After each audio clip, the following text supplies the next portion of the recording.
Hi, Mike with EnviroscapeLA. Wanted to give you an update. It was about 45 degrees here in Southern California, Los Angeles, Redondo Beach to be exact. This is my own backyard. And wanted to give you an update on what's going on in the garden. This is a sustainable garden. Don't use chemicals. We're organic, non-GMO. But I do have some really cutting-edge things here. Sometimes it's going to the past to get stuff, and then we've got some really futuristic stuff here. First of all, I wanted to introduce you to my ladies here. These are my girls. They've all got names. There's names Ellie Mae, there's Audra. Yeah, there's about 10 girls. We get eggs from them, and more importantly, we get chicken poop. And the eggs we get, I'm a vegan, a vegetarian, so I don't eat eggs. So my neighbors, for putting up with a little sound, they get free eggs. I had the chickens, number one, for pets. Number two, I take the chicken poop. The chicken poop is just rocks as a fertilizer. And we mix it in, we compost it, it just works miracles and magic. And so, you can see here we've got we have a little stray cat. She's a little skittish, so we feed her. Little red wagon here, a little tool shed. Got a couple. Actually, got 3 composters in my yard. As a little throwaway, I'm a landscape contractor. Somebody didn't want this tree. I didn't have the heart to get rid of it. Lopot, great fruit. Doesn't have. If it needed water, it wouldn't be alive. It gets along in rainwater. Here's some blueberry bushes. They're not looking too good for this time of year. I do put pine needles on them to mulch them, and then they crank out the blueberries. Notice the drip irrigation. So I'm into water conservation in a big way. So this is drip irrigation, a rainbird drip. And then, like I said, we've got a combination of old style gardening, and then we have the new style gardening. These are called vertical garden towers, and what we did was we kind of just took what NASA invented over 40 years ago, where they wanted to grow food in outer space, and they came up with this thing called aeroponic gardening. It's like a cousin of hydroponics. Thing is, you can grow things much faster. I can grow a seed into a whole head of lettuce in about a month, and it takes extremely small amount of minerals, of fertilizer, organic fertilizer we use here. And yeah, now of course it's 45 degrees, and so it's going to be a lot slower growing. If I wanted to, I could put put some PVC and put some plastic over it, and it would grow a lot quicker. But I'm kind of experimenting, wanting to see how it's going to do during the cold winter. But you can see here, we've actually got, this was planted a few weeks ago, stuff's already sprouted, and it's pretty amazing how fast this is growing. You never see this grow so fast. And it doesn't get a lot of sun during the day because we got a big tree over the other side, so this tree shades this in the sun, from the sun in the afternoons. So let me take you over here. Just show you the guts of the system. I have these orange mats. They're called filter mats. They're from the pond world, and they're to keep out debris. And I have a pump underneath here, and then these are little controls. And so I have water I have that pump, and it's pumping to these 8 towers, little vertical towers. And it goes up, and then it just filters down, and it hits mainly the root system. It goes on for 15 minutes, and then it's off for 45. So, like I said, this is like really new, cutting-edge stuff, but it's not hard to do in your garden. We're doing it. We're going to be offering it professionally, but we're kind of experimenting and kind of seeing what's.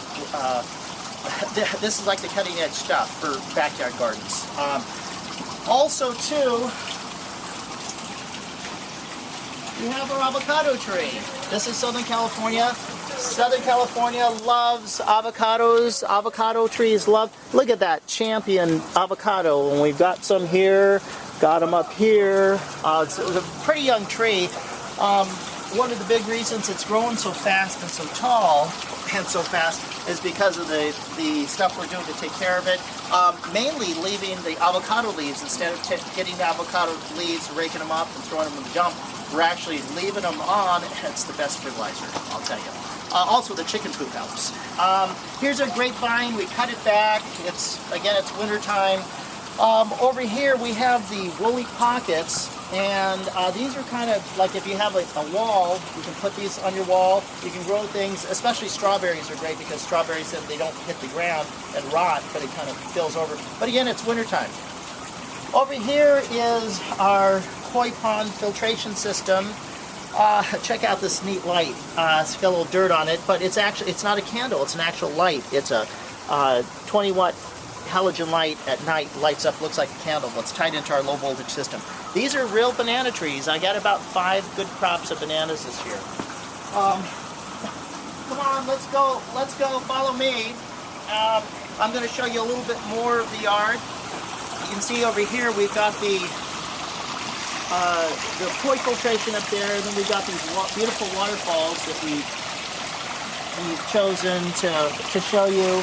And then coming down, we're doing a little bit of maintenance today. And you can see where we've got the waterfall, and it's coming this way. We disturbed the water, so that's why it's not super clear, but this morning, before we disturbed the water, it was really clear. It's got some big fish koi inside here. And so, follow me. We've got, coming on, we've got the rainwater harvesting system that I'm standing on. Holds 5,000 gallons of rainwater.